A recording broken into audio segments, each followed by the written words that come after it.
Shalom saudaraku, kembali lagi berjumpa di We Talk No I But We Let's Talk Together dengan saya Pastor Wigan Sugandi dan Pastor Ruli Simorangkir. Yes, Bang, kita sore ini atau dalam kesempatan ini kita mau membicarakan satu tema yang sangat seru dan sensitif banget, Bang, ya. Bener. Karena tentang historical Jesus. Nah, mungkin teman-teman ini banyak yang bertanya-tanya, historical Jesus ini apa sih? Nah, ya?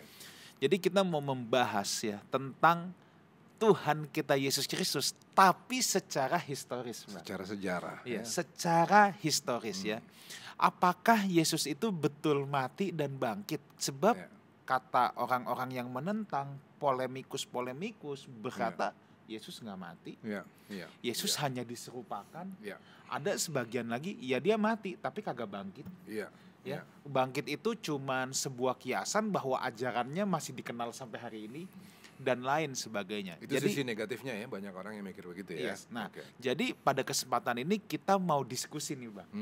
Apakah betul Yesus itu mati dan bangkit? Nah, tentunya kita nggak cuman berdua, kita ditemani sahabat kita, apologet muda yang sangat luar biasa. Siapa lagi kalau bukan Pastor Robson? Yes, thank you. Ini bukan apologet muda, ini apologet handal. Thank you, Brother Robson. Sama-sama, yang sudah kurus. Yang sudah kurus ya. Jadi thank you so much sudah menyempatkan diri hadir. Ya, untuk membahas tema yang ngeri-ngeri sedap ini. Tapi sebelum kita mulai, saya mau menyapa dulu setiap saudara yang menyaksikan acara ini dimanapun saudara berada, ya. Entah saudara menyaksikan ini dari Indonesia atau luar Indonesia, baik dari YouTube channel Life House Community maupun dari MNC Live Channel, saya ucapkan selamat bergabung, selamat belajar bersama. Nah, sebelum kita mulai ya, saya ingin mengingatkan dulu saudaraku tentang historical Jesus ini. Iman Kristen telah mengalami banyak serangan dari abad ke abad.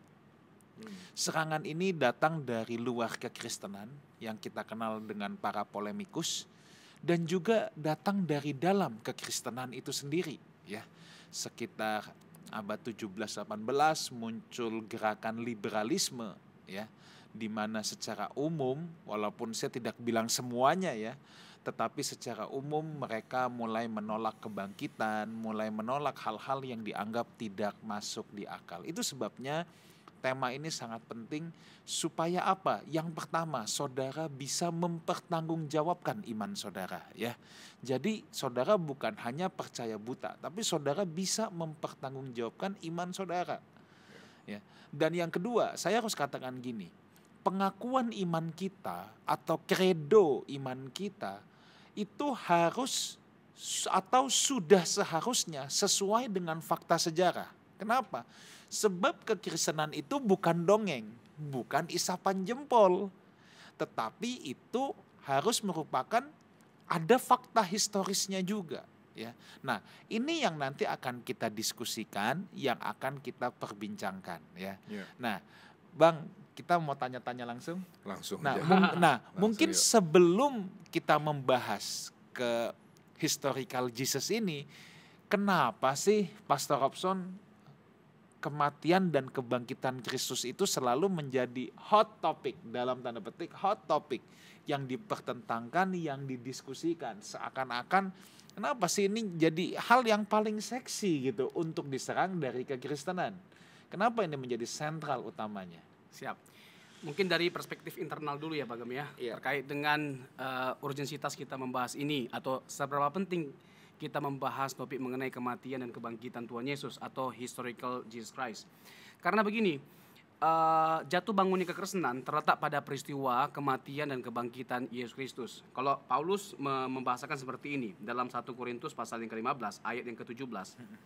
Dan jika Kristus tidak dibangkitkan, maka sia-sialah kepercayaan kamu dan kamu masih hidup dalam dosamu.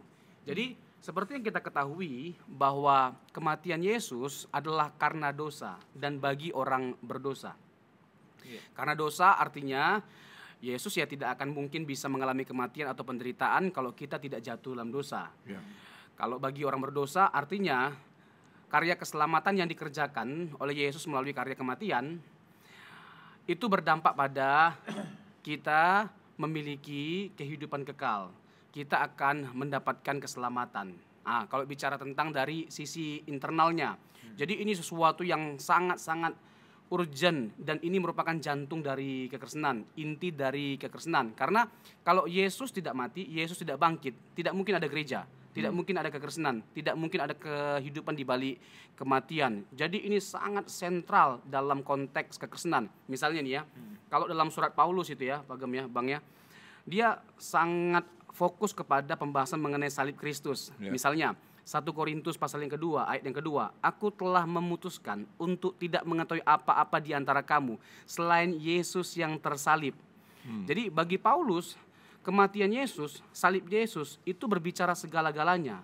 Jadi kalau sampai dia tidak mati, ya udah berarti nggak ada penebusan. Karena memang nggak bisa dihindari penebusan itu dilakukan dengan cara Yesus memikul beban dosa, konsekuensi dosa. Lalu terkait dengan 1 Korintus 1 ayat 23, 24 gitu. Kan Paulus bilang begini, untuk orang Yunani berita tentang salib adalah batu sandungan. Bagi orang non-Yahudi itu adalah kebodohan, nggak masuk akal bagi mereka. Tapi tidak bagi kita. Salib itu adalah bicara tentang hikmat dan kekuatan Allah. Kenapa hikmat dan kekuatan Allah? Karena Allah menyatakan keselamatan justru lewat karya salib. Itulah yang membuat Paulus berkata demikian dalam Roma 1 ayat 16. Kalau LAI kan pakai kalimat positif, sebab aku mempunyai keyakinan yang kokoh. Tapi kalau dalam bahasa aslinya sebenarnya lebih tepat diterjemahkan tidak menjadi malu, tidak merasa malu. Jadi apa yang membuat kita tidak perlu merasa malu? Karena memang Injil itu adalah kekuatan Allah. Dalam bahasa aslinya dunamis, kuasa Allah yang menyelamatkan. Yang kedua, kebenaran Allah. Nah, sedikit lagi nih, Pak Gem. Kebenaran Allah dalam pengertian dikayosune. Itu erat kaitannya dalam konteks pengadilan ketika seorang hakim menyatakan terdakwa tidak bersalah. Dan itulah yang Allah lakukan ketika dia mati bagi setiap kita. Dia menggantikan posisi kita, kematiannya membuktikan, meneguhkan bahwa kita nggak perlu lagi dihukum karena dia telah jadi korban substitusi. Kita nggak perlu lagi disalahkan atau dihukum karena Yesus telah menggantikan kita. Di bagian itu sebetulnya ya. Jadi gimana tadi, coba diulang. Yesus menggantikan. Substitusi. Dia substitusi. Dia yang menanggung dosa itu. Nah, itu untuk pemikiran zaman ini, Pastor Robson, untuk orang-orang yang humanis. Ya kan sekarang banyak sekali cara-cara berpikir kan. Salah satunya itu child abuse banget. Itu menjadi abuse. Jadi abusive itu karena begini, untuk memuaskan, berarti kan gitu, untuk memuaskan Bapa, kan kira-kira gitu ya. Untuk memuaskan Bapa dikorbankanlah anaknya. Itu sangat politically incorrect loh. Nah, untuk masalah yang seperti ini, Pastor Robson, bagaimana cara berpikirnya? Pertama-tama ya, kayaknya nggak co-equal ya kasusnya kalau untuk mau di-compare. Karena begini, kalau untuk kasus Yesus Kristus, jelas kematian Yesus itu adalah sesuatu yang tidak bisa dihindari. Karena ketika Allah berinisiatif untuk menyelamatkan setiap kita, maka dia harus memikul konsekuensi dosa itu yang adalah mati. Pada waktu kamu makannya kamu mati. Nah, jadi dari sini kita dapat menyimpulkan ternyata nggak ada jalan lain untuk Allah menyelamatkan setiap kita selain mati. Nah, tapi kalau dia tidak menjelma menjadi manusia, bagaimana mungkin dia bisa mengalami kematian?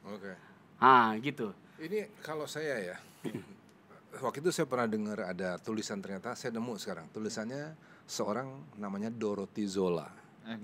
Dorothy Zola, dia ngelihat dari angle humanis nih sekarang.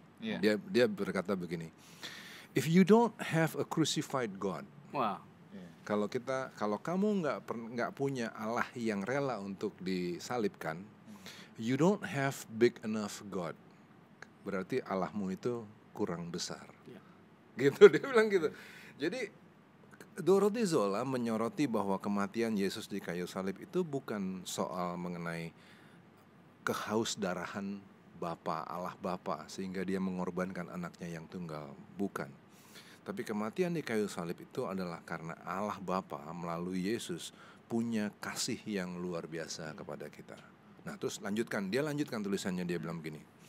Kematian Yesus di kayu salib itu sebetulnya adalah bentuk kepedulian Allah Bapa terhadap suffering yang terjadi di antara manusia karena manusia ada dalam dosa. Suffering loh. Orang yang ada dalam dosa itu nggak selesai loh. Sufferingnya. Jadi Dorito Zola akhiri dengan kalimat begini. Yang penting bukanlah soal kematian Yesus saja, tapi bagaimana dia hidup. Dan kemudian hidup yang kualitasnya seperti Yesus itu harus diakhiri di kayu salib. Kerelaan dia, walaupun dia benar, tapi dia rela untuk disalib. Di situ akan nampak sisi humanisme Yesus yang sangat ilahi. Bang, aku mau nambahin angle ini Bang dari yang Abang ngomongin tadi. Kenapa Yesus harus melakukan penebusan ya? Kenapa Yesus harus mati? Nah, gini Bang, kita harus bicara dari dosa Bang, menurut saya. Semua agama di muka bumi ini mengenal dosa sebagai perbuatan yang melawan hukum atau melanggar moral. Dalam kekristenan juga ada unsur itu. Ya. Tetapi kekristenan menyodorkan dua konsep lain tentang dosa, which is konsep ini lebih dominan daripada sekedar pelanggaran hukum, dan ini hanya disodorkan oleh kekristenan. Apa itu? Yang pertama adalah hamartia, kemelesetan. Ya. Bahwa manusia melenceng dari rencana semula Tuhan atau blueprintnya Tuhan. Makanya kata hamartia itu paling banyak dipakai dalam. Jadi dosa itu adalah suatu kemelencengan. Dalam bahasa Yunaninya hamartia ya. Tapi bukan itu yang aku mau bahas. Nah, kekristenan menyodorkan konsep yang kedua Bang, dan ini tidak ada di agama manapun. Yaitu dosa itu perbudakan Bang. Dosa itu perhambaan. Di sini masalahnya. Jalan keluar dari perbudakan cuman bisa ditebus Bang. Cuman bisa dibeli.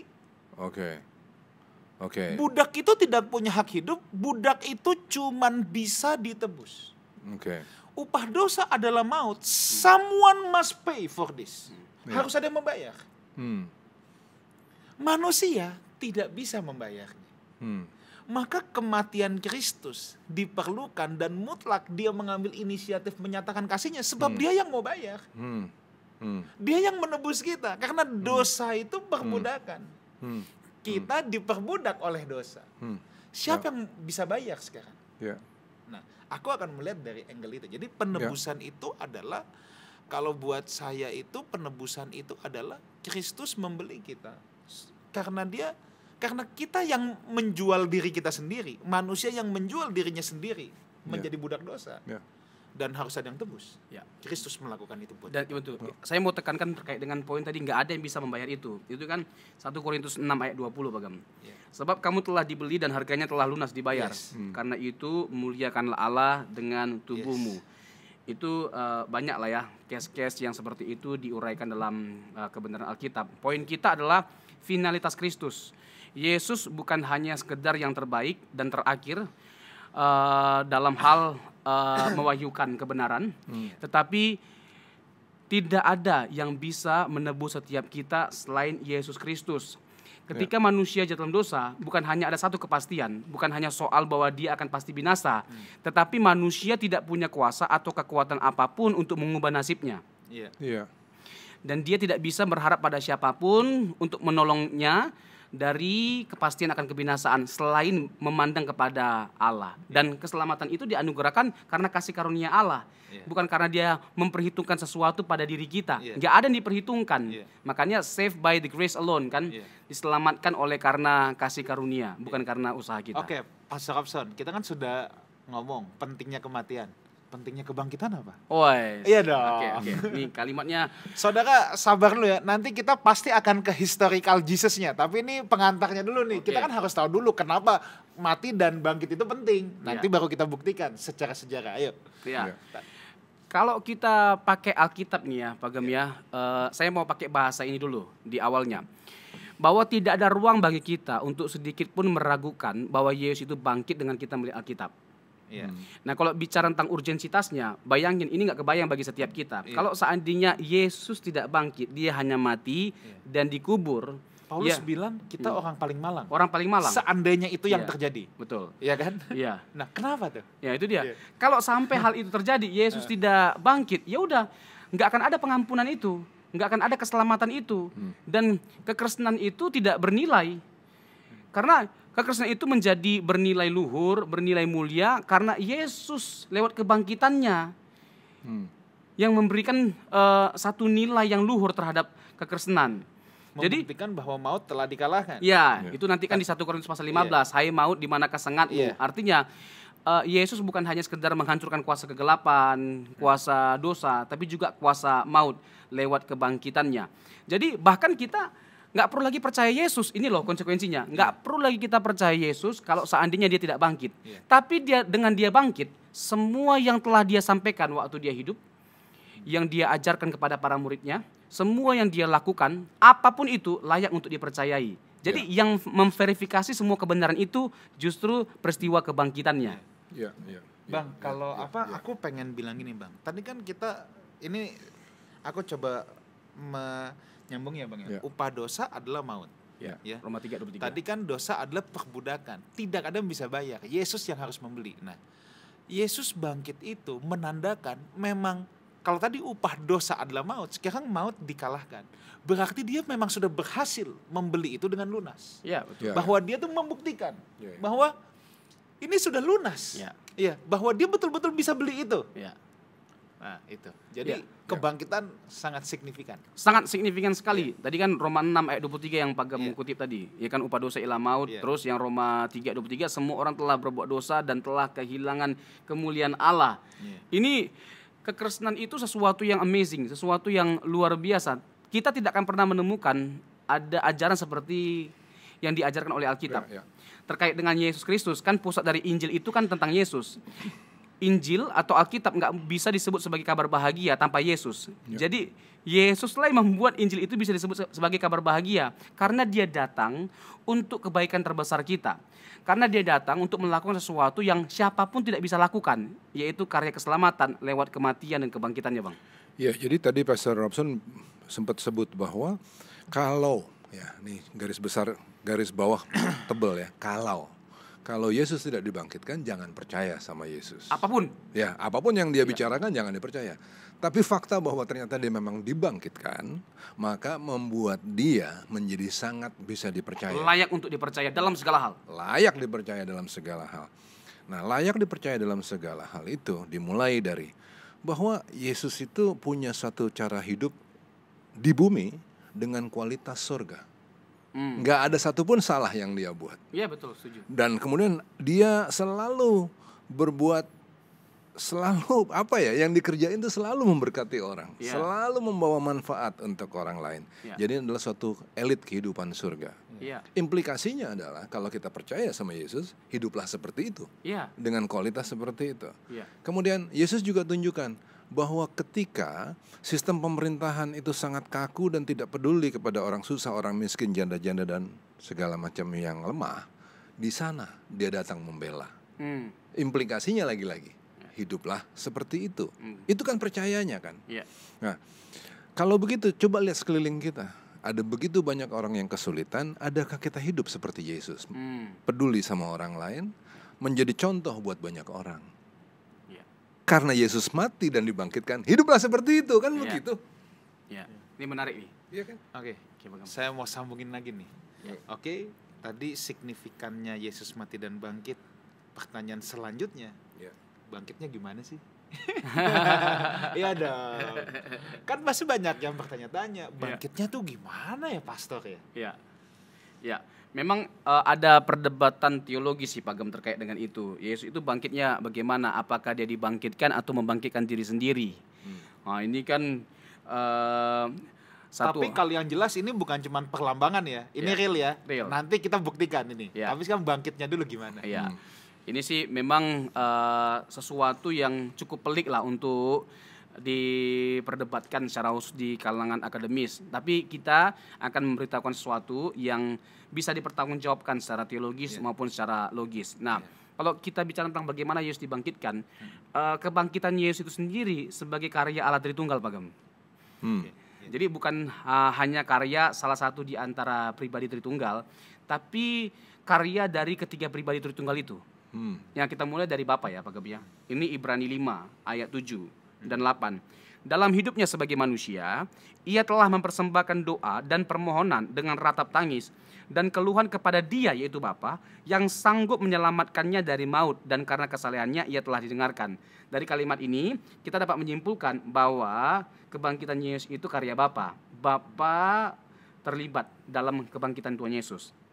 Kita masuk dalam konteks Roh Kudus. Roma pasal yang ke-8 ayat yang ke-11. Roma 8 ayat yang ke-11 dikatakan demikian. Dan jika roh Dia yang telah membangkitkan Yesus dari antara orang mati diam di dalam kamu, maka Ia yang telah membangkitkan Kristus Yesus dari antara mati akan menghidupkan juga tubuhmu yang fana itu oleh Roh-Nya yang diam dalam kamu. Jadi karya Bapa, karya Roh Kudus. Oke, lanjut. Sekarang bagaimana dengan Tuhan Yesus? Nah, kita masuk ke Yohanes 2 Bang, terkait dengan bait suci Allah Bang. Nah, apa kata Yesus di ayat yang ke-19 deh mulai. Pasal yang kedua. Jawab Yesus kepada mereka, rombak bait Allah ini dan dalam 3 hari aku akan mendirikannya kembali. Orang Yahudi jadi marah dong. Karena ini bait suci Allah dibangun 46 tahun. Dalam waktu 3 hari dia bisa bangun kembali. Nah, dia jelaskan maksudnya apa. Ayat 21. Tetapi yang dimaksudkannya dengan bait Allah itu ialah tubuhnya sendiri. Berarti dia berkuasa untuk membangkitkan dirinya sendiri. Rombaklah silakan, bunuhlah aku. Dalam 3 hari aku akan bangkit loh. Kan jelaskan di sini poin-poinnya. Jadi ada karya Bapa, karya Roh Kudus, dan karya Anak. Mungkin orang bertanya, masih kurang dong, ada nggak pembuktian lain dari ayat lain? Kita buka lagi, kita kasih, kita jabanin. Ya kan, kurang apa ini Wito ini? Gak tanggung-tanggung mengedukasinya. Ya kan, Yohanes 10 ayat 18. Dikatakan demikian. Ini bisa dielaborasi nanti sama Panggung sama Bang Ruli. Tidak ada seorang pun mengambilnya daripadaku. Ini konteksnya pengambilan nyawa ya. Ayat 17 deh. Bapa mengasihi aku oleh karena aku memberikan nyawaku untuk menerimanya kembali. Ayat 18. Tidak seorang pun mengambilnya daripadaku, melainkan aku memberikannya menurut kehendakku sendiri. Aku berkuasa memberikannya. Bahwa dia itu bisa mati karena dia memberikan hak atas hidupnya sehingga dia bisa mati, bukan karena dia menderita loh, bukan karena dia dipukul. Kalau dia dipukul bagaimanapun, kalau dia nggak kasih nyawanya nggak akan mati dia. Dan berkuasa mengambilnya kembali. Artinya dia berkuasa untuk membangkitkan dirinya sendiri. Jadi jelas sekali bahwa karya kebangkitan Yesus itu bukan hanya karya satu pribadi dari Allah Tritunggal, tapi karya Allah Tritunggal itu sendiri, ketiga pribadi itu.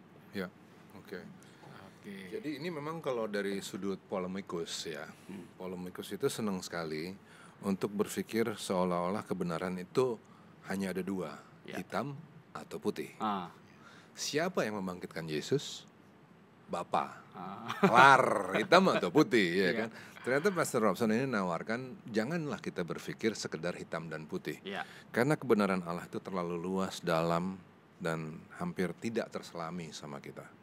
Sehingga ketika kita sadar bahwa kebenaran itu adalah sesuatu yang luas, berpikirlah secara luas. Dalam hal ini kelihatan deh, barusan disajikan bahwa ayat-ayatnya karya kebangkitan Kristus itu adalah karena pertama, syukur kepada Bapa. Bapa membangkitkan Kristus, betul. Tapi kemudian juga karya Roh Kudus. Dan kemudian juga karena kuasa Anak. Kuasa Yesus sendiri. Jadi ada 3 yang menyebabkan dia bangkit. Nah, kalau cara berpikir kita luas begini, maka kita tidak sekedar terkotak pada sekedar kotak hitam atau putih. Kita kacau dalam berteologi karena kita hanya terfokus pada satu ayat. Itu jadi masalah gitu. Dalami firman Tuhan, segitu dalamnya firman Tuhan, masa kita cuma hitam atau putih? Please deh. Itu dia makanya. Oke, Pastor Robson, kita mau masuk ke yang seru nih. Ini masuk yang seru dan susah-susah. Ini yang historis sekarang, mulai. Saudara, saya harus memulai dengan sebuah statement dulu nih. Statement itu gini. Saya harus berani mengatakan bahwa, tadi kan di pembukaan saya sudah katakan, pengakuan iman itu seharusnya sesuai dengan fakta historis. Kalau enggak, kekristenan itu cuman isapan jempol atau dongeng. Kita tuh banyak diserang seperti itu. Jadi harus sesuai dengan fakta historis. Maka saya mau mengawali dengan gini dulu, Pastor Robson, bahwa gini, Yesus mati dan bangkit itu adalah sebuah fakta historis. Artinya apa? Saudara tutup kitab Injil pun, Yesus pasti mati dan pasti bangkit. Karena itu sebuah kejadian fakta historis. Tapi kalau saudara mau tanya untuk apa Yesus mati dan bangkit, ya kita harus buka Alkitab. Ya. Karena itu makna teologis. Ya. Jadi saya mau ajak dulu kita nih bisa membedakan fakta historis dan makna teologis. Fakta historis adalah fakta yang betul-betul terjadi. Untuk hal itu saya berani menyatakan, saudara tutup Alkitab pun Yesus pasti mati dan pasti bangkit. Karena untuk orang yang kagak mempercayainya kan juga kagak percaya Alkitab. Ya buat apa kita buka juga, orang dia gak percaya kok. Ya, logis. Nah tetapi ditutup Alkitab pun Yesus itu pasti mati dan pasti bangkit. Tapi kalau soal makna teologis, untuk apa Yesus mati dan bangkit, nah itu kan keyakinan iman. Keyakinan iman kita tidak bisa memaksakan. Keyakinan iman kita harus tanya sama Alkitab. Nah ini perumpamannya gini. Apakah Pangeran Diponegoro ada? Oh dia pasti ada. Ya. Dia perang nggak? Oh iya dia pasti perang. Itu fakta historis. Tapi kalau ditanya gini, siapakah dia? Nah tergantung bang. Orang Indonesia bilang itu pahlawan nasional. Kalau tanya sama Belanda, oh itu pengkhianat. Kan gitu. Iya kan? Iya betul. Nah logis. jadi tergantung dari sisi mana. Tapi kita tidak bisa bilang pangeran dia di Ponegoro itu nggak pernah ada. Enggak, itu tuh fakta historis. Ya. Cuman masalahnya juga jadi begini Pastor Wigan. Banyak orang yang ketika melakukan pendekatan kepada Alkitab, itu sering sekali melakukan pendekatannya tuh dari sisi bahwa Alkitab atau gini, keilahian Yesus, gitu ya, keilahian Yesus, kematian Yesus. Itu jangan pernah diragukan. Kalau sampai kita harus membuktikan secara sejarah, bahkan pembuktian kita secara sejarah aja sudah tidak alkitabiah. Ini loh yang juga harus dipikirin. Nah ini jawabannya apa? Kalau Yesus bukan Allah, dia nggak berhak untuk menunaikan karya keselamatan. Karena yang menyelamatkan kita itu harus Allah. Dan bukan hanya harus Allah, tapi Allah manusia. Makanya dia menjelma menjadi manusia. Kan itu ditegaskan oleh Paulus dalam 1 Timotius pasal yang kedua ayat yang kelima, bahwa Allah itu Esa, maka Esa pula lah yang menjadi pengantara kita dengan Allah, yaitu manusia Yesus Kristus. Gitu. Tapi kalau kita ngelakuin pendekatan dari sisi historis, apakah itu diperbolehkan atau jangan-jangan itu tidak alkitabiah? Nah ini loh. Itu dia bang. Justru di acara ini kita mau mendorong harus, makanya kredo kita harus sesuai dengan fakta historis yang ada. Ya. Justru kita ini harus bisa memberikan pertanggungan jawab iman. Makanya saudara harus mendengarkan baik-baik dan belajar. Karena banyak yang nggak mau belajar, udah pokoknya gue percaya pakai iman aja. Kalau orang tanya buktinya mana? Udah lu nggak usah banyak tanya, jangan meragukan Alkitab. Kan gitu jawabannya. Mentok jadi. Ya, kalau saya dikasih pertanyaan begitu, saya akan jawab bahwa pendekatan secara historis itu juga sangat alkitabiah. Siapa bilang nggak alkitabiah? Misalnya pernyataan yang ditulis yang disampaikan oleh Filipus kepada Nathanael di dalam Yohanes 1:45. Filipus bilang begini loh, kami telah menemukan dia yang disebut oleh Musa dalam kitab Taurat dan oleh para nabi, yaitu Yesus anak Yusuf dari Nazaret. Ini bicara bahwa Yesus adalah Mesias menurut pengajaran yang disampaikan oleh Musa, ditulis dalam Taurat dan para nabi, yaitu Yusuf dari Nazaret. Itu kan ada suatu sejarah di situ. Jadi pendekatan secara historis itu juga sangat alkitabiah. Sekali lagi jangan dikotak-kotak seolah-olah kalau historis pasti nggak alkitabiah, kalau alkitabiah nggak boleh historis. Gitu kan? Itu loh, jadi ini sangat alkitabiah. Jadi gini ya, saya harus tekankan gini, Alkitab memang bukan buku sejarah. Betul. Ya, tetapi Alkitab itu sesuai dengan fakta sejarah yang ada. Ya itu betul. Oke, nah Pastor Robson silakan memulai dulu. Langsung ke saya nih ya. Nah kalau kita bicara tentang data sejarah itu bisa dibagi dua. Yang pertama data sejarah terkait dengan orang-orang Kristen yang dari abad awal maupun 2 meneguhkan kebenaran Alkitab. Jadi mencatat peristiwa-peristiwa kematian dan kebangkitan Tuhan Yesus.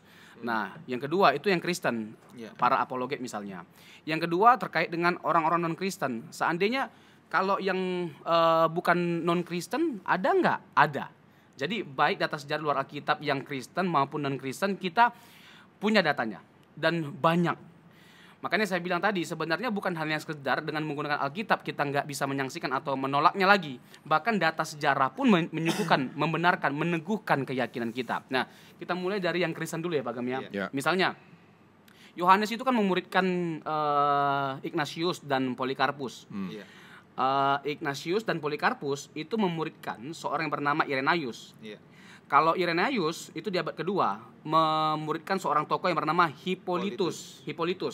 Nah, itu kan abad 1 dan abad yang kedua. Nah, Polikarpus dan Ignatius ini kan berguru sama murid Yesus langsung.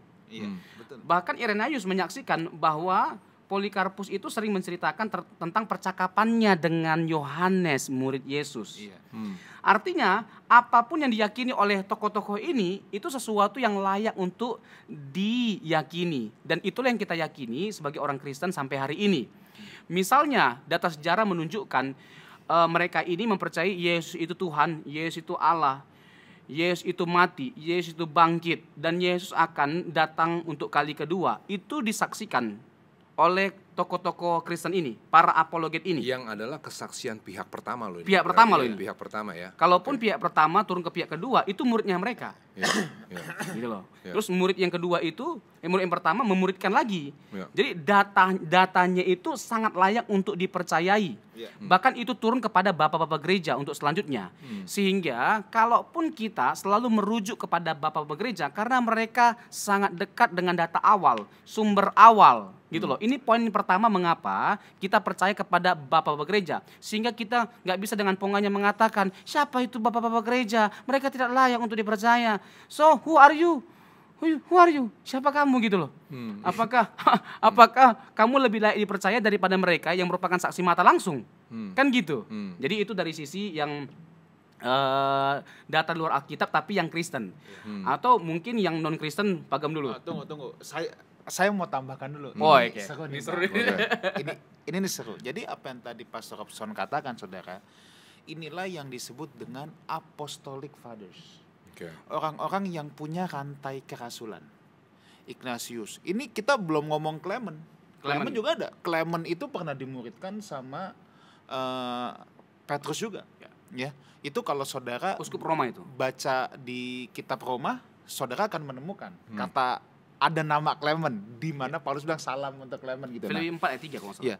Nah, jadi kita ini memiliki rangkaian yang namanya Apostolic Fathers. Nah, jadi saudara kalau cari bukunya, Apostolic Fathers itu apa sih? Iya, jadi itu adalah orang-orang yang disebut sebagai bapak-bapak gereja yang memiliki hubungan langsung rantai jadi kesaksian kerasulan. tingkat pertama lah kurang lebih ya. Nah, jadi itu punya akar yang jelas kayak tadi. Yohanes memuridkan Polikarpus, Polikarpus memuridkan Irenaeus, Irenaeus memuridkan Hippolytus. Ini jelas rantainya, Bang. Ya. Jadi yang disebut dengan Apostolic Fathers itu dari level berapa sampai mana? Kan tadi udah ada urutan-urutan begitu. Yang disebut dengan apostolik yang mana? Sebenarnya ini nih merupakan pemahaman tentang rantai kerasulan. Ini ada bukunya juga judulnya Apostolic Fathers. Memang nggak ada di Alkitab kita, Bang. Tapi kita ini punya catatan pinggir sejarah. Misalnya surat Ignatius kepada Polikarpus. Surat Polikarpus kepada jemaat di Filipi. Itu ada, bukunya itu ada. Nah, jadi ini adalah catatan pinggir sejarah dari abad ke-1 ke-2 di mana sudah mengutip kitab Injil kita. Nah, lalu saya mau tambahkan perumpamaan gini. Tadi Pastor Robson kan bilang, who are you? Nah, sekarang saya bikin perumpamaan gampangnya gini. Pastor Robson. Misalnya, Pastor Robson ini orang yang sangat terkenal sekali. Semua orang mau tahu tentang Pastor Robson. Kesukaannya makan apa? Nah, pokoknya makan yang pedas-pedas lah, Pak Gem. Pedas-pedas ya, pedas-pedas. Katakanlah misalnya demennya ayam rica misalnya. Lalu karena semua orang mau tahu tentang Pastor Robson, ini kan jadi banyak catatan pinggir. Saya temennya. Saya mulai cerita nih, Bang.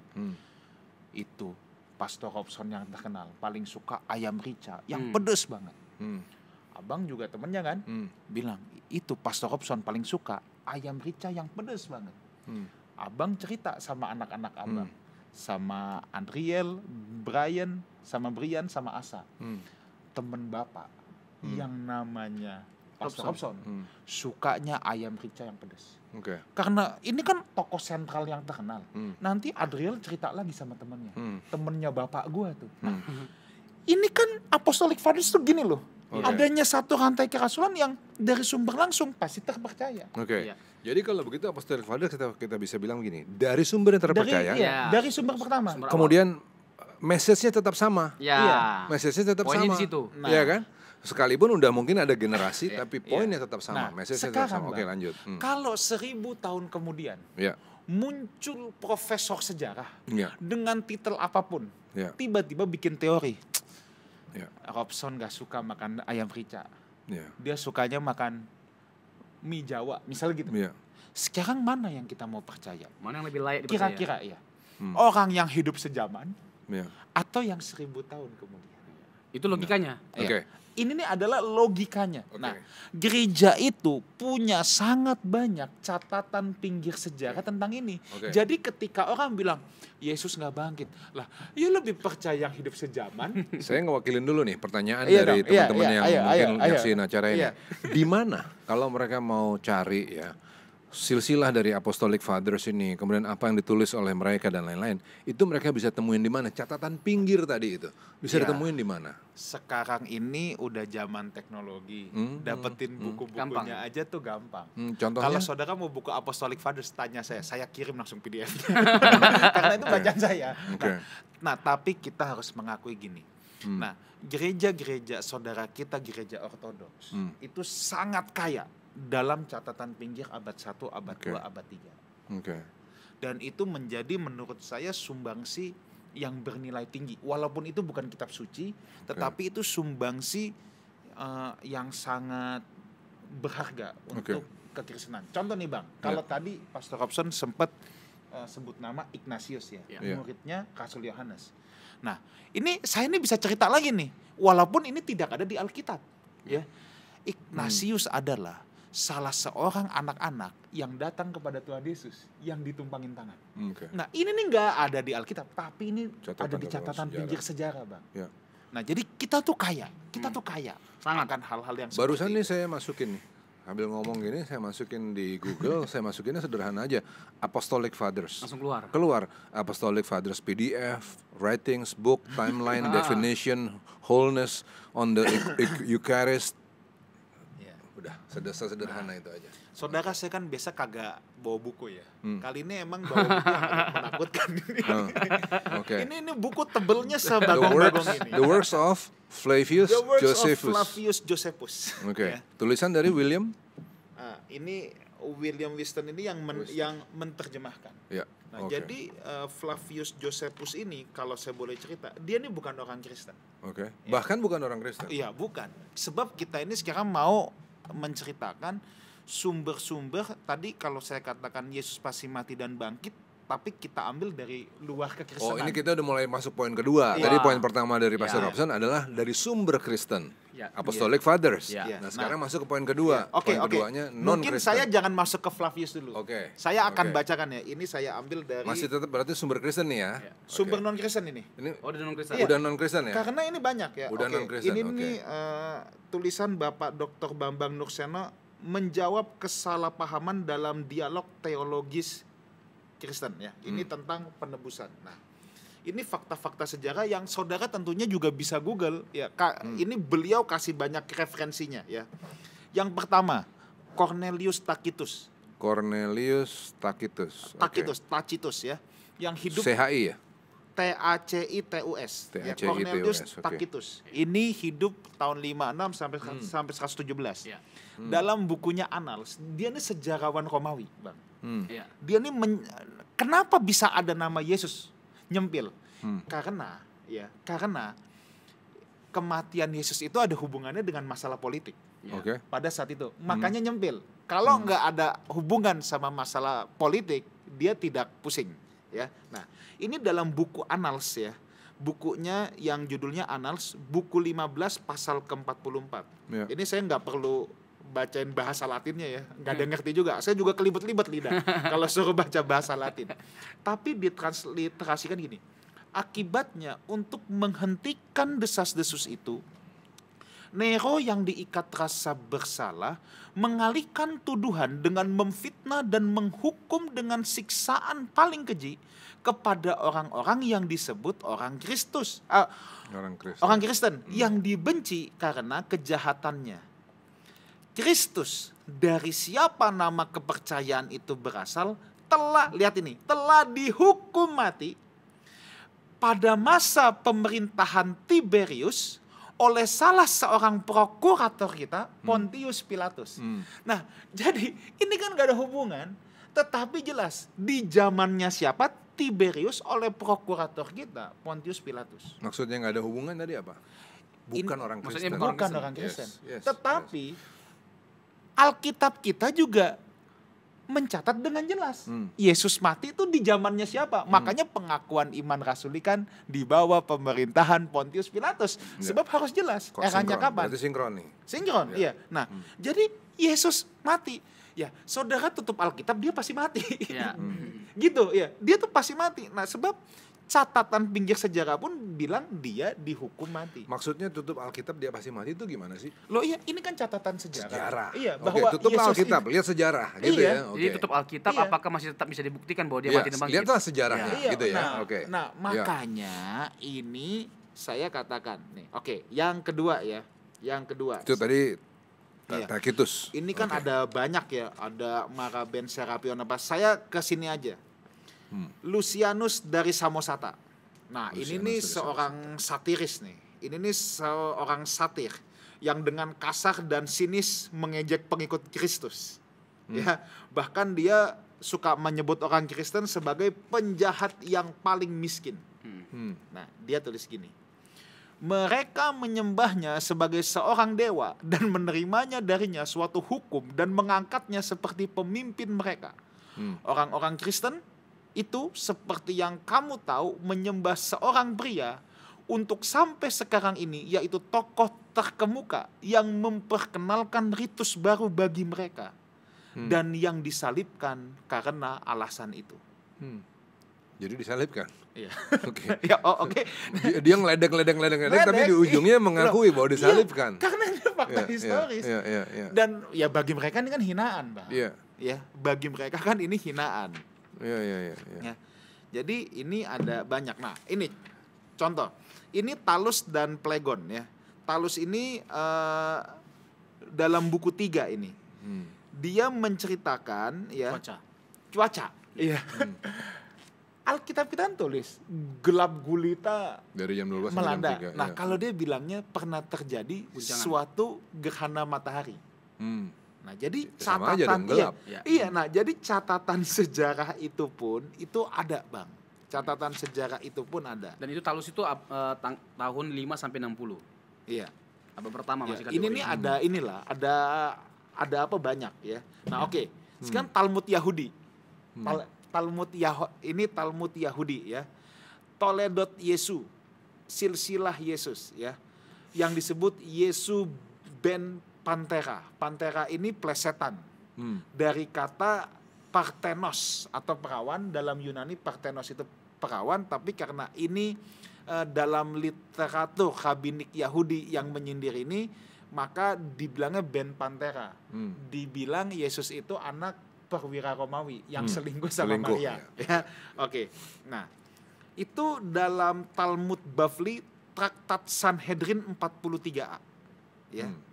Ditulis gini, pada hari menjelang Paskah mereka menggantung Yesus. Sebab orang Yahudi sebenarnya tidak mengenal salib. Ini kan hukum Romawi. Ya, mereka tulisnya menggantung sebelum Paskah. Pada hari sebelum Paskah. Iya.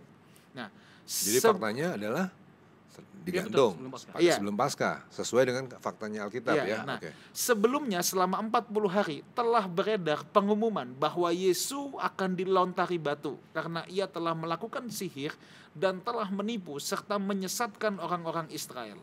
Hendaknya setiap orang yang mempunyai pembelaan terhadapnya datang dan memohonkan pengampunan baginya. Tetapi karena tidak ada yang datang untuk membelanya, mereka telah menggantungnya menjelang Paskah. Jadi terjadilah itu ya. Itu Traktat Sanhedrin. Tulisan non-Kristen ya. Non-Kristen. Dan tetap ternyata kebenarannya sama mungkin dengan ada yang ditulis dalam Alkitab. Satu lagi Pak Gem. Iya, Mara Barat Serapion. Iya, itu juga sama di abad pertama yang mengatakan bahwa Yesus itu adalah seorang yang bijak Bang dan seorang yang berpengaruh dan mati karena keyakinannya.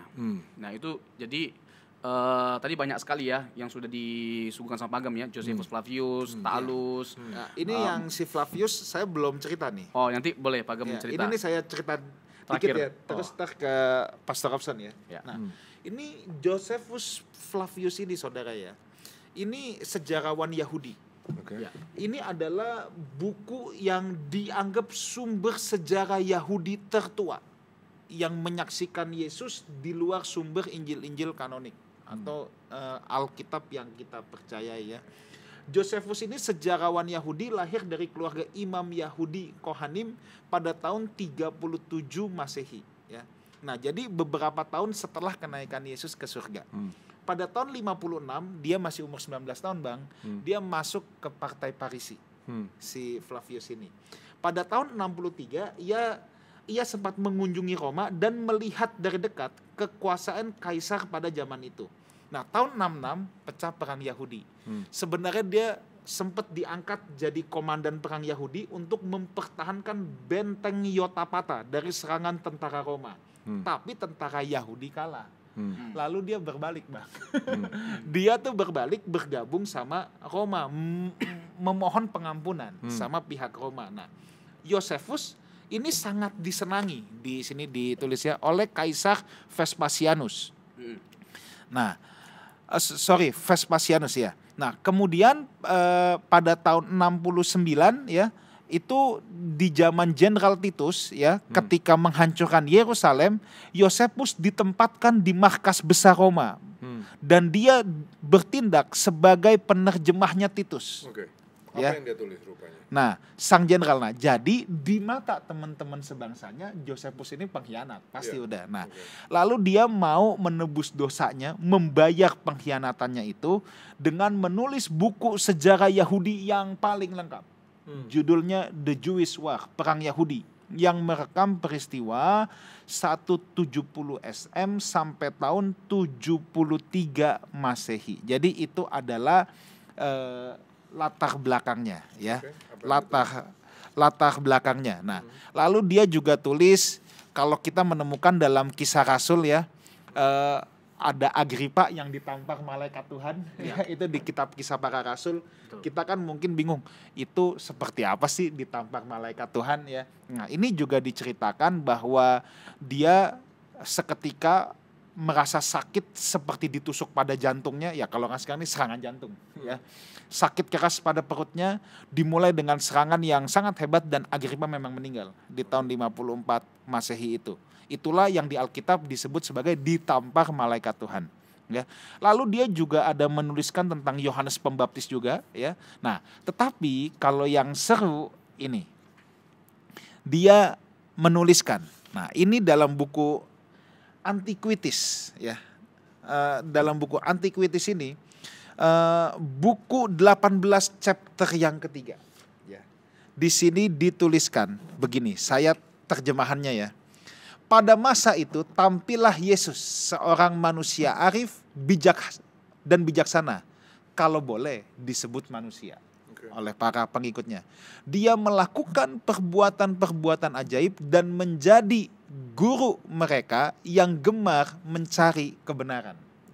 Nah, dia mengumpulkan para pengikut dari kalangan Yahudi maupun dari kalangan bukan Yahudi. Nah, di sini yang menarik, memang ada ditulis dia adalah Kristus. Nah, ini kan menjadi polemik. Wah, ini jangan-jangan si Flavius orang Kristen nih. Yeah. Ya, tetapi rupanya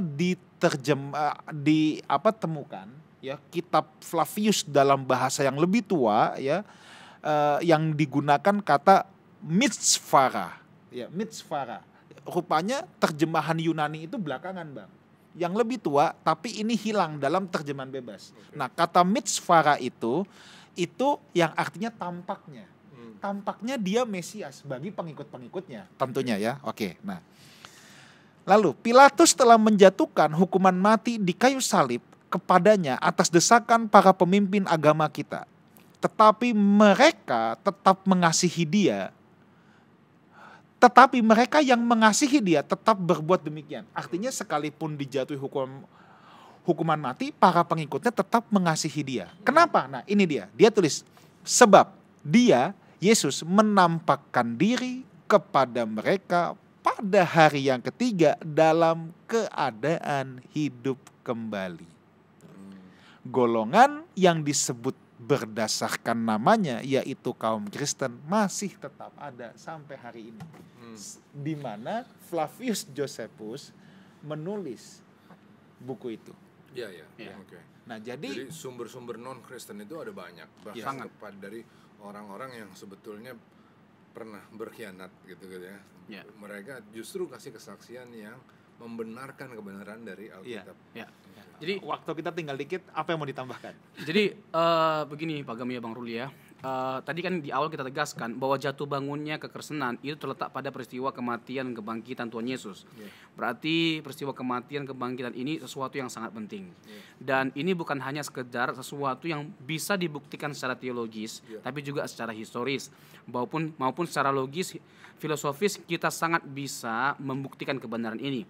Dan dengan semua penjelasan ini dan bukti-bukti yang kita suguhkan, kita dapat, bukan lebay ya, bukan berlebihan, kita dapat mengatakan semua teori-teori penyangkalan terhadap kematian dan kebangkitan Yesus itu gugur. Misalnya dimulai dari teori kebohongan yang diciptakan oleh para imam pada waktu itu. Jelas bukan karena Yesus tidak bangkit, tapi mereka ketakutan itu akan menciptakan satu bahaya yang luar biasa. Lalu mereka buat satu konspirasi, bilang aja waktu kalian tidur para muridnya mencuri. Itu kan jelas sesuatu yang salah dan tidak mungkin dalam konteks Romawi pada waktu itu. Karena ketika ada tentara Romawi yang tidur waktu berjaga, lalu tidur mereka terjaga, didapati seperti itu, mereka pasti dibunuh, hukuman mati bagi mereka. Jadi itu sesuatu yang tidak mungkin. Jadi teori kebohongan itu gugur, teori pingsan juga gugur karena mengatakan bahwa Yesus tidak mati tapi pingsan.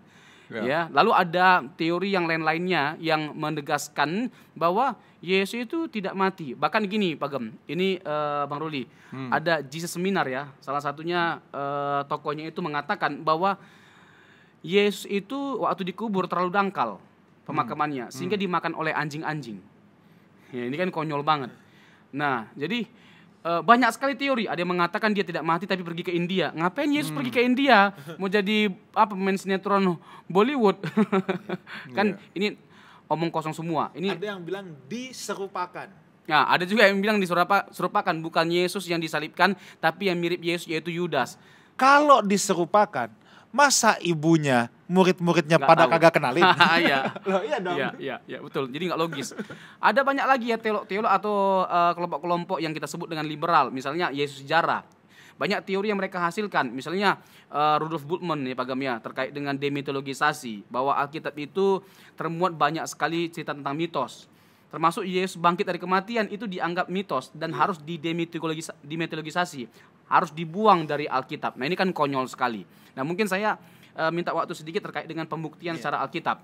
Kalau dari Alkitab, tadi kan kita tekankan dan kita sepakati bersama, tidak ada ruang sedikit pun untuk kita menyangkalinya. Kenapa? Karena Alkitab mengatakan demikian. Yang pertama, bahwa kubur Yesus kosong.